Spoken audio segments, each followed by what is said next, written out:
G'day guys, welcome back to my channel. Today I'm going to do a quick review on my Brimstone IPA that I made a good 2 months ago now. It's aged well, it tastes brilliant, and I just thought I might share it with you.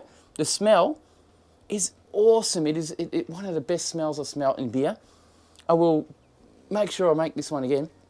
The one I made, I didn't add any of extra chemicals or things to make the water better. A lot of people are telling me and giving me advice on how to make my water smell and taste better. But I tell you what, this beer is phenomenal. It is a commercial beer for sure. It tastes and smells so fresh and so nice. And the flavour,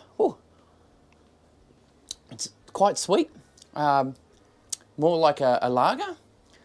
Not thick though, as you can tell. It's not lacing too much because this glass has just been cleaned in soapy water, I'm sorry to say. But other than that, it's brilliant. It is one of the best beers I've made. I got this recipe online from a German brewer, and I just adjusted it to make it work for me, only because I couldn't get the grains that he suggested. And I'm glad I did it, actually. It was meant to be for a 25 litre batch, but I got a 22 litres out of it. So it's a little bit stronger in flavour and maybe a little bit sweeter. It started at 1060 original gravity. Once it fermented down, it took, I left it at 18 degrees for 3 weeks in the fermenter in the fridge, and it was fermented down, and it fermented down to 1017, which gave it a nice sweet flavour. The carbonation is beautiful.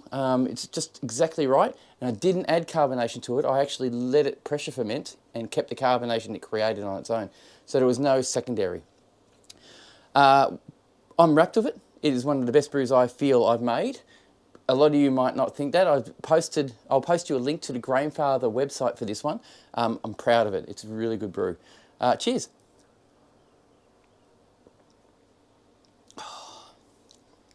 Very refreshing. Very refreshing. So yeah, on that, I've got another brew that I got from Firkin cellars. Karl over there is working in cahoots with another brewer.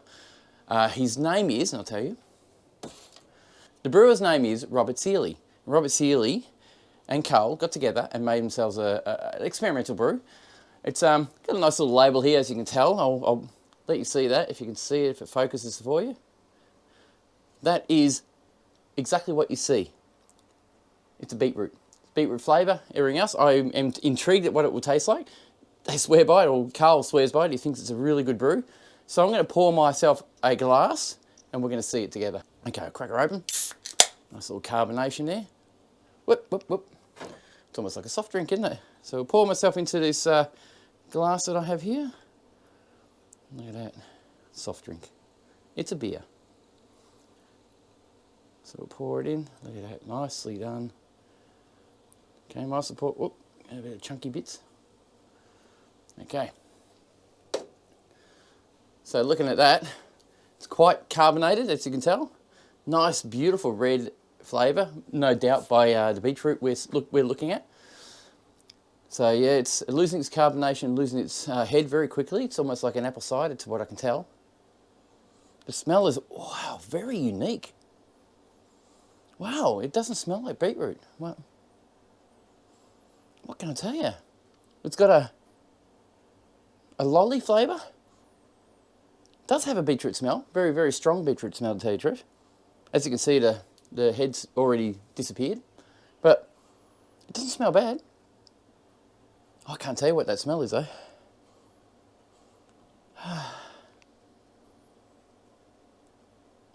Oh mate, I can't pinpoint that one. It is a smell like rhubarb.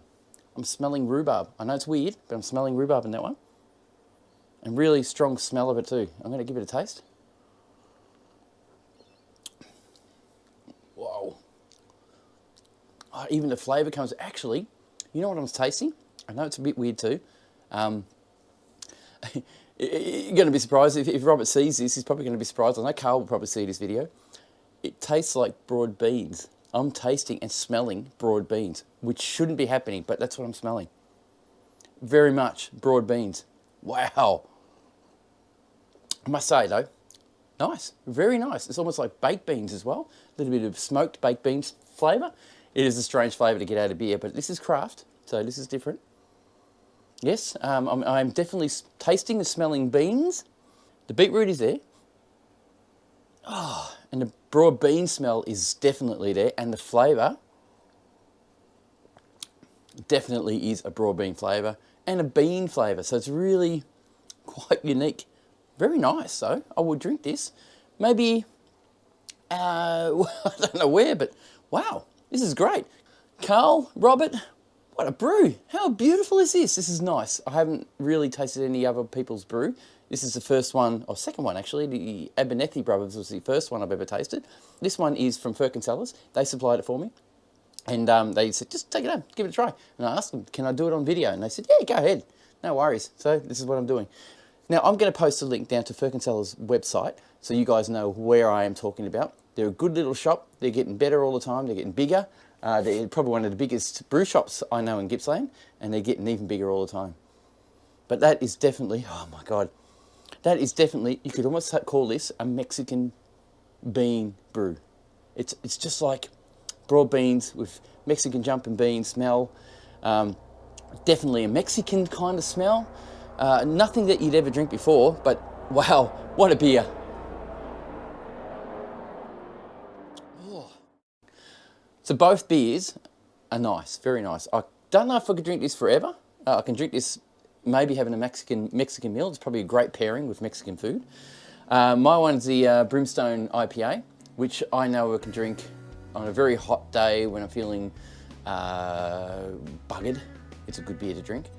This one is definitely a meal drink, something you can drink or have with Mexican food. It is definitely a bean smell, bean flavour, and I reckon if they put a bit of chili in it, it would just set it off beautifully. Infused with chili, oh, can you imagine? Anyway, cheers, guys. I know this is a short one, but I haven't had much time lately. I've been quite busy with work and life in general. And it's been either bucketing down rain or stinking hot in Victoria lately. So kind of good with all the fires we've had. They're all pretty much out, as well as the temperature in here. And as you can see, I've got a temperature gauge in here just to check. This temperature gauge right now is reading 37 degrees Celsius. So that's the temperature outside. So the shed isn't any hotter than outside. So it's great. I can keep the temperature at least daytime temperature. So thank you for watching. Thank you for subscribing. And thank you for taking the time to watch my video.